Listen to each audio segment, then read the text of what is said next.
C'est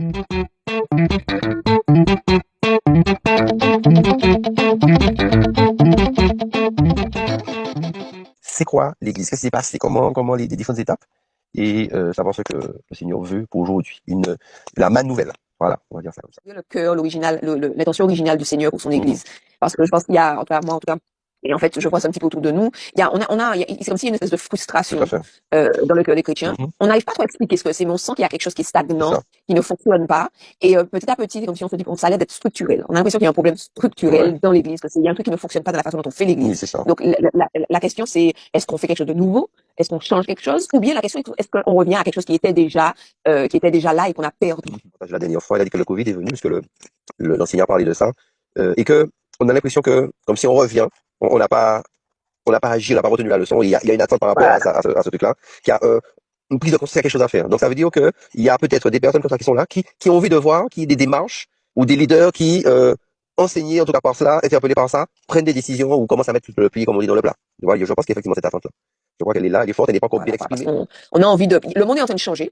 Le monde est en train de changer. On a l'impression que nous, on reste stagnant dans un truc qui ne fonctionne plus d'ailleurs avec les grands changements qui sont en train de se faire, et qui sont très dangereux d'ailleurs, et qui vont remettre plus que jamais en question notre foi, notre façon de faire, mais surtout notre foi. Quoi. Oui. Donc il faut qu'on s'adapte et qu'on soit au devant de tous ces changements, parce que c'est ça. Oui. Si on est avec le roi des seigneurs ou Dieu, qui est le créateur, on devrait être en avant de tout et pas derrière essayer de rattraper. Le monde devrait être nous imiter, pas le contraire. Un peu comme ça, comme c'était avant. On a l'impression qu'on est un peu dépassé par les événements et qu'on est à la traîne et qu'on les suit ou je sais pas. Qu'est-ce qu'elle est la substance? Puisqu'on sait qu'il y avait un vécu qui était culturel à l'époque en fonction des circonstances, et que même que l'organisation de l'Église est influencée par ce qu'ils vivaient à l'époque, les conditions dans lesquelles ils étaient. Donc c'est retenir les grands principes et voir aujourd'hui, voilà. Comment que le livre des actes, et quel que soit, quand on lit la Bible, on retient ce qui est éternel et on se débarrasse de tout ce qui est culturel. Dans une accélération historique incroyable. On se rend bien compte qu'il y a une envie élitiste de changer le monde de façon assez radicale et qui n'est pas bon pour l'humanité, et qui est bon pour certaines personnes, mais pas pour l'humanité. C'est pas quelque chose, c'est pas un plan humain, c'est pas un plan selon le cœur de Dieu, c'est un plan selon une certaine vision qui ressemble plus à celle du diable qu'autre chose. Oui. Et nous, on est un peu bloqué dans le fait que finalement, on était dans une culture où on faisait confiance aux leaders, j'ai l'impression. Quand même, on émerge dans une espèce de truc où on se disait que nous, on s'occupe de ça, et eux, ils s'occupent de ça. Et en fait, on se rend compte que finalement, on devait s'occuper de... En fait, on se rend compte qu'à un moment donné dans l'histoire, on s'occupait de ce dont, par exemple, l'État, on va dire, la culture politique s'occupait. On a lâché quand même pas mal de trucs, et c'est peut-être pour ça aussi qu'on est à la traîne. Parce que finalement, on n'est plus des influenceurs culturels. On est influencés culturellement pour autre chose. Donc, en fait, tout ça, ça crée une espèce de... quelque chose en nous, il y a un truc dans notre cœur, là, quand tu parles aux chrétiens, ils savent pas l'exprimer. Et ça, c'est vraiment le truc important aussi, c'est que tu sens qu'il y a quelque chose, mais même quand les gens du monde, ils sentent qu'il y a un changement qui est besoin, il y a quelque chose, mais on sait pas vers où se tourner. Vers quel système se tourner, vers quoi faire, et on se dit mais mais non, bon, pour les gens du monde, est-ce que c'est politique, est-ce que c'est un truc politique qu'il faut, mais oui, mais quoi, on a déjà tout essayé, qu'est-ce qu'on va faire maintenant, on sait plus à qui faire confiance. Et pour nous les chrétiens, on se dit mais oui, mais attends, on fait quoi, nos leaders, ils n'ont pas l'air de vraiment vouloir se bouger, ou bien ils disent un truc, ils ont l'air un petit peu stagnants eux-mêmes, et donc on s'est dit certains de nous, on se dit bon, on va retourner pour voir est-ce que notre frustration est matchée, est-ce qu'on peut trouver quelque chose dans la parole qui lui donne raison. Oui. Et on va utiliser donc la parole, et en l'occurrence le livre des actes, pour voir à quel moment elle confirme cette frustration et ce désir, parce que frustration c'est négatif, mais il y a aussi le désir, il y a un vrai désir de faire quelque chose, et on still don't know quoi, et la corriger. Donc on va trouver la confirmation et la correction des petites choses que le Seigneur a mis dans nos cœurs.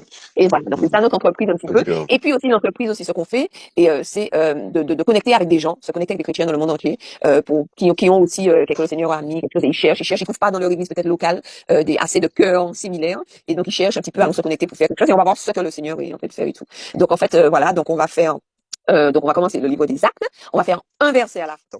Il y a des enjeux, il y a des abcès à crever dans notre vie d'église, etc. Voilà, vraiment il y a des abcès à crever, et que le Seigneur vraiment nous accompagne dans cela, et que moi je m'attends vraiment, comme dit à sa parole, que ils disent qu'il accompagne sa parole par des signes et des prodiges, une démonstration de puissance. Amen. Parce qu'on a besoin de ça, on a besoin, tu vois, voilà, où est le Seigneur? On a aussi, parce que j'ai l'impression que justement il y a comparément à ce qui se passe dans le monde, quand on écoute les nouvelles, on a l'impression qu'on va vers ce qui nous attend est très très très noir et tout. Oui. Il y a une noir sur l'éventuel qui est prophétisé, mais que moi personnellement dans mon cœur, et ça aussi justement ça, on va découvrir ça pour voir un petit peu ce que le Seigneur, j'ai vraiment appelé un message d'espoir, et c'est aussi pour ça qu'on fait ça, c'est pour se connecter avec d'autres chrétiens. On fait pas ça pour s'écouter, on fait pas ça pour mais c'est pour mettre le message, pour dire aux chrétiens, est-ce que vous ressentez que le Seigneur s'apprête à faire ce truc-là?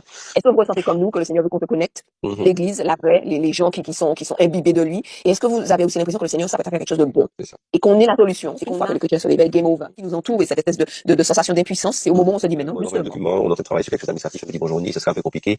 On aurait des gros problèmes. Je dis, on se souvient avec un petit émoticône, on se souvient, oh, l'opportunité de changer les choses. Voilà, mais On peut voir les choses de wow. différentes façons. Et je pense que cette façon naturelle que l'on a, c'est de se dire, bon, les choses sont compliquées, ça descend. Et on la regarde toujours avec le verre à moitié rempli, bon, à moitié vide, pardon. Mais ça peut être une opportunité au contraire pour dire, bon, au contraire, c'est là, il faut changer les choses, changer de perspective. Voilà. Donc, Amen, je m'étais amen, c'est exactement. Et ça, oh là là là là, tu vois, on essaie de garder 30 minutes. ouais. Mais le truc est bon là, ce que tu as dit là, c'est puissant parce qu'en fait, ça n'a pas l'air, mais quand on l'exploite un petit peu, c'est exactement ça. On est censé en tant qu'Église avoir un impact. On a toujours eu cet impact, même quand l'Église était mal utilisée, même quand l'Église, enfin pas l'Église, l'Évangile a été mal utilisé. L'Évangile est tellement puissant que même mal utilisé, il impacte quand même. Ouais. Et quand on voit ce qui se passe dans le monde maintenant, on se dit oh non c'est fini, c'est fini. C'est vrai, ça paraît la globalisation, la centralisation du pouvoir. Là, c'est au côté au cas échappé. Si le truc est centralisé, ou est-ce que tu t'échappes? Tu sais, à un moment, historiquement, tu pouvais quand il y avait une persécution quelque part, tu t'échappes ailleurs. D'ailleurs, même Jésus dit quand tu vas être persécuté là, échappe-toi ailleurs. Mais à un moment, mais là, on arrive dans un moment où ils essaient de faire, on ne pourra pas s'échapper nulle part. Il y aura pas de Zion, il y aura pas de bouche. On pourra s'échapper.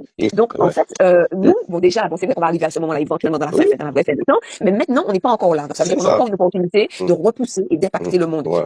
Et la puissance que le Seigneur nous a donnée, ultimement, c'est la puissance de la prière. Là où deux ou trois sont assemblés, je suis là.